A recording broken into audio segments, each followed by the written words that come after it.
நம்ம இன்றைக்கி கற்பூரவள்ளி துவையல் பண்ண போகிறோம். அதுக்கு கற்பூரவள்ளியில் ஒரு 10லேருந்து 15 எடுத்துக்கிறோம்.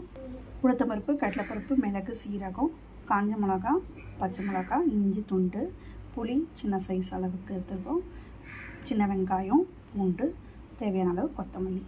இது எல்லாத்தையும் இப்போ வானலில் எண்ணெய் ஊற்றி நம்ம வதக்கிக்க போகிறோம். இப்போ வானலில் எண்ணெய் கொஞ்சம் ஊற்றி சூடு பண்ணிக்கிறோம். இப்போ இதில் ஃபஸ்ட்டு நம்ம இந்த மிளகு, சீரகம், கடலைப்பருப்பு, உளுத்தம்பருப்பை போட்டு வதக்கிக்க போகிறோம்.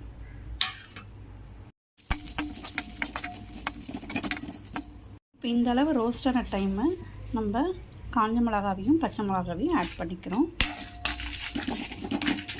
இதோட இஞ்சி ஒரு துண்டு போட்டுக்கிறேன். அப்புறம் சின்ன வெங்காயமும் பூண்டு எல்லாத்தையும் போட்டு நல்லா வதக்கிக்கலாம். கொஞ்சம் வதக்கினோடனே நம்ம புளி சின்ன சைஸ் எடுத்து வச்சுக்கோலாம், அதையும் அதோட போட்டு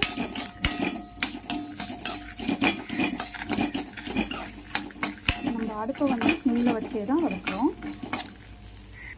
இப்போ பாருங்கள், மிளகாலாம் பலூன் மாதிரி லைட்டாக ஊதி வந்துருச்சா, இந்த ஸ்டேஜ் கரெக்டாக இருக்கும்.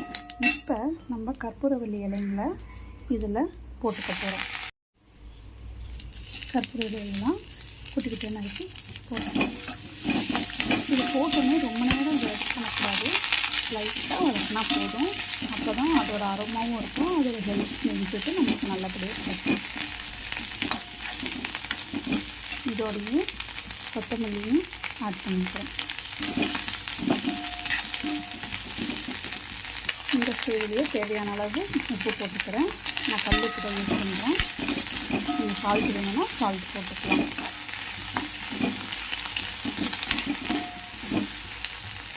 லாஸ்ட்டாக தேங்காயம் ஒரு 1/4 ஸ்பூன் போட்டு வதக்கி நம்ம அடுப்பை அரைச்சிட்டு ஆற வச்சுட்டு, இப்போ இதை ஆறினதுக்கப்புறம் நம்ம அரைச்சி எடுத்துகிட்டு வரோம். பாருங்கள், அரைச்சி எடுத்துகிட்டு வந்துச்சு, குறப்பாக அரைச்சி எடுத்துகிட்டு வந்திருக்கோம். இதுக்கு ஒரு பேசிக் தாளிப்பு போட்டு எடுத்தால் முடிஞ்சது. இப்போ தாளிக்கிறதுக்கு கடுகு, உளுத்தம்பருப்பு, சீரகம், பெருங்காயம், காஞ்ச மிளகாய், கருவேப்பிலை போட்டு தாளித்து எடுத்துக்கலாம். அவ்வளோதான், நம்மளோட கற்பூரவள்ளி துவையல் ரெடி. நீங்களும் உங்கள் வீட்டில் ட்ரை பண்ணி பாருங்கள். எப்படி இருக்குன்னு கமெண்ட் பண்ணுங்கள். தேங்க்ஸ் ஃபார் வாட்சிங்.